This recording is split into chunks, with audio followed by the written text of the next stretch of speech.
Assalamualaikum warahmatullahi wabarakatuh. Teman-teman semua yang saya banggakan dan saya cintai, sebelumnya perkenalkan, nama saya Iqbal Hamid Abdullah dengan NIM 1817401 Di sini saya akan memaparkan hasil UTS mata kuliah aplikasi statistika, di mana kali ini saya akan memaparkan hasil dari UTS tersebut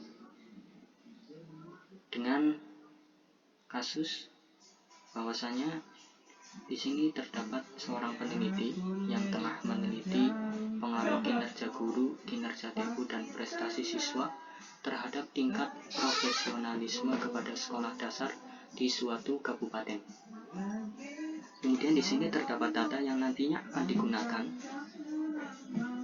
pada proses analisis pengaruh kinerja guru, kinerja TU, dan prestasi siswa terhadap tingkat profesionalisme kepala sekolah dasar dengan terlebih dahulu melakukan analisis prasyarat dan diikuti dengan analisis korelasi variabel penelitian. Adapun analisis yang nanti akan kita lakukan, yang pertama yaitu uji normalitas data, kemudian uji linearitas data, selanjutnya yaitu uji autokorelasi, kemudian uji multikoineritas, dan terakhir yaitu uji heterokedastisitas.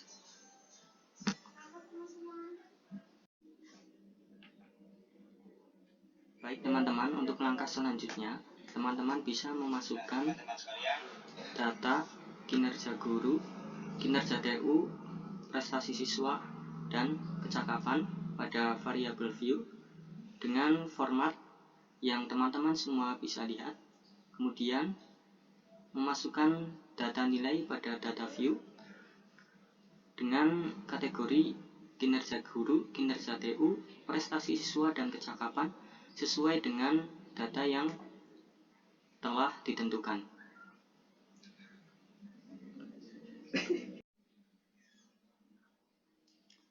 Selanjutnya, teman-teman juga memasukkan kategori pada variabel view, yaitu skor dan kriteria. Kemudian pada bagian values, teman-teman memasukkan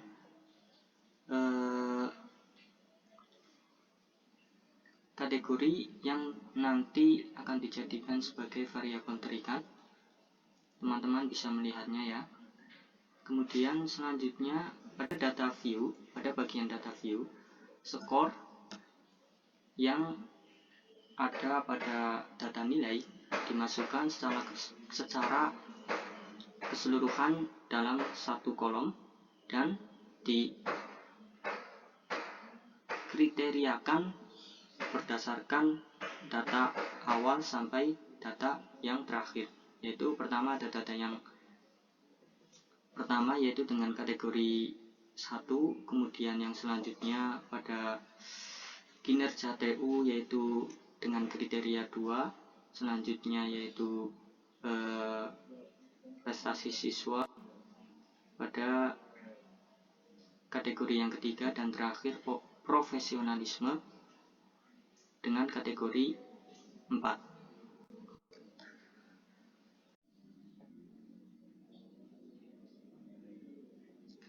Teman-teman semua, untuk langkah berikutnya yaitu kita akan melakukan uji normalitas. Kemudian pada ketentuan uji normalitas yaitu terdapat hipotesis uji normalitas, di mana HO data berasal dari populasi berdistribusi normal. Kemudian H1 data tidak berasal dari populasi berdistribusi normal. Kemudian kriteria keputusan HO diterima jika nilai signifikan kurang dari alfa atau 0,05. Nah, di sini terdapat output SPSS, di mana output ini kita peroleh dari aplikasi statistika atau SPSS. Dalam memperoleh data dari aplikasi SPSS, kita dapat melakukannya dengan masuk ke Analyze, kemudian Descriptive Statistic, kemudian Explore, kemudian masukkan skor ke Dependent, kemudian kriteria ke Factor List, kemudian Plots, dan selanjutnya beri tanda centang pada Normality Test, dan kemudian klik Continue, dan selanjutnya klik OK. Nah, selanjutnya kita akan melakukan analisis X1, X2, X3, dan prestasi nilai SIG lebih dari 0,05, maka HO ditolak. Nah, di sini terdapat nilai ya yang terdapat di kolom signifikan, di mana nilai tersebut lebih dari 0,05, maka secara otomatis HO ditolak. Maka dikategorikan data tersebut tidak berasal dari populasi berdistribusi normal. Selanjutnya yaitu kita akan melakukan uji linearitas.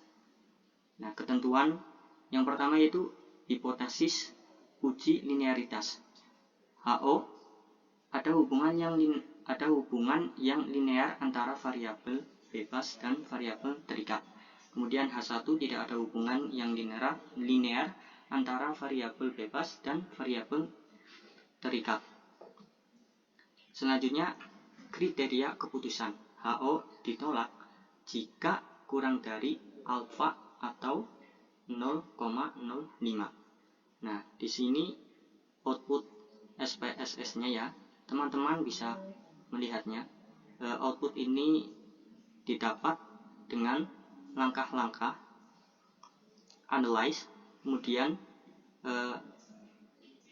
tekan compare means, kemudian klik means, kemudian klik dependent dengan memasukkan profesionalisme, kemudian independent dengan memasukkan kategori kinerja guru, kinerja TU, prestasi siswa. Kemudian selanjutnya klik option, dan selanjutnya klik test for linearity, dan selanjutnya klik continue, dan langkah terakhir yaitu klik OK.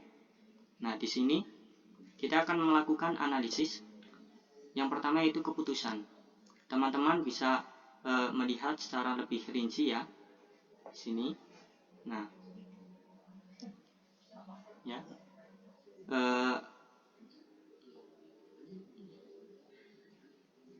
kebanyakan keputusan dari variabel terikat yaitu diterima. Selanjutnya yaitu uji multikolinearitas. Ketentuan yang pertama, hipotesis uji multikolinearitas. HO tidak ada multikolinearitas dan H1 ada multikolinearitas. Kemudian kriteria keputusan. HO ditolak jika VIF lebih dari 10 dan auto toleransi kurang dari 0,1. Nah, di sini teman-teman dapat melihat output SPSS-nya, di mana output ini dapat diperoleh dengan langkah-langkah kita. Yang pertama, mengklik analyze, kemudian compare means, selanjutnya yaitu klik means, kemudian dependent dengan memasukkan profesionalisme, kemudian independent dengan memasukkan data kinerja guru, kinerja TU, kinerja prestasi siswa, dan kemudian klik statistik, selanjutnya klik covariance matrix, dan selanjutnya corneality, dan selanjutnya diagnostik, kemudian klik continue, dan terakhir klik OK. Maka secara otomatis akan menunjukkan output SPSS pada uji linearitas. Selanjutnya uji yang keempat yaitu uji heterokedasitisitas, di mana ketentuan yang pertama, hipotesis uji heterokedasititas pada HO tidak ada gejala heterokedasititas. Kemudian H1 ada gejala heterokedasititas. Ya mohon maaf ya, agak susah dalam membacanya. Selanjutnya yaitu kriteria keputusan. HO ditolak jika scatter plot mengikuti suatu pola. Kemudian output SPSS, ya. Di sini teman-teman dapat melihatnya ya. Di sini berbentuk gambar, di mana langkah-langkah untuk memperoleh data tersebut yaitu yang pertama, klik analyze, kemudian klik regression, kemudian klik linear, kemudian klik plots, kemudian variabel Y, kemudian variabel X, kemudian klik continue, dan terakhir tekan OK. Nah, dari data atau gambar tersebut dapat diambil keputusan karena scatter plot data acak sehingga HO diterima dan tidak ada gejala heterokedasititas. Nah, ketika plot datanya gabung atau tidak acak, maka HO ditolak. Kemudian uji yang selanjutnya yaitu uji autokorelasi, di mana ketentuan pada hipotesis uji autokorelasi HO tidak ada gejala autokorelasi. Kemudian H1 ada gejala autokorelasi. Kemudian kriteria keputusan HO ditolak jika nilai Durbin-Watson kurang dari DL atau lebih besar dari 4 min DL. Kemudian nilai Durbin-Watson tidak terletak antara DU dan 4 min DU. Kemudian yang kedua, tidak ada kesimpulan jika nilai Durbin-Watson terletak antara DL dan DU atau terletak antara 4 min DU dan 4 min DL. Kemudian output SPSS dari uji autokorelasi ya. Di sini teman-teman dapat melihatnya. Langkah-langkah untuk memperoleh data uji autokorelasi yaitu dengan mengklik analyze, kemudian regression, kemudian linear, kemudian klik statistik, kemudian klik Durbin-Watson, dan kemudian klik continue, dan langkah terakhir yaitu klik OK. Maka dengan begitu akan muncul data uji data atau output uji autokorelasi. Nah, di sini langkah-langkah analisisnya. Yang pertama, DU sama dengan 1.123, DL yaitu 1.654, kemudian 4DU sama dengan 4,492, kemudian 4DL sama dengan 6.616. Keputusan terakhir dari uji autokorelasi berdasar output yaitu koefisien Durbin-Watson diperoleh 2,041, nilai ini lebih dari DL dan kurang dari 4DL sehingga HO akan diterima, sehingga tidak ada gejala autokorelasi. Kemudian yang terakhir yaitu uji korelasi. Ketentuan di sini hipotesis pada bagian 1, HO tidak terdapat korelasi positif antara kinerja guru dan kinerja TU. Kemudian HA terdapat korelasi positif antara kinerja guru dan kinerja TU. Pada bagian 2, HO tidak terdapat korelasi positif antara kinerja TU dan prestasi siswa. Kemudian HA terdapat korelasi positif antara kinerja TU dan prestasi siswa. Kemudian pada bagian 3, HO tidak terdapat korelasi positif antara prestasi siswa dan profesionalisme. Dan kemudian HA terdapat korelasi positif antara prestasi siswa dan profesionalisme. Kemudian pada bagian 4, HO tidak terdapat korelasi positif antara profesionalisme dan kinerja TU. Dan kemudian HA terdapat korelasi positif antara profesionalisme dan kinerja TU. Selanjutnya yaitu kriteria keputusan. Jika nilai signifikan lebih dari A, maka HO diterima. Kemudian ini output SPSS-nya ya teman-teman. Nah, output SPSS dari uji korelasi dapat diperoleh dengan mengklik Analyze, kemudian klik Correlates, kemudian klik Bivariates, kemudian masukkan kinerja guru, kinerja TU, prestasi siswa, dan profesionalisme. Kemudian klik variabel, kemudian klik correlation coefficient, dan kemudian klik kategori person kendal tahu dan Spearman, dan kemudian langkah terakhir yaitu klik OK. Nah, berikut langkah-langkah analisisnya. Pada bagian 1, nilai sig lebih dari alfa, maka HO ditolak, berarti HA diterima. Maka terdapat korelasi signifikansi positif antara kinerja guru dan kinerja TU. Untuk koefisien korelasinya 329, yang dimana menunjukkan korelasinya yang sangat baik, yang sangat kuat.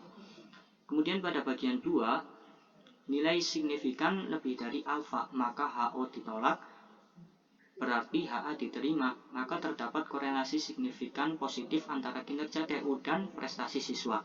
Koefisien korelasinya 517, yang dimana menunjukkan korelasinya sangat kuat.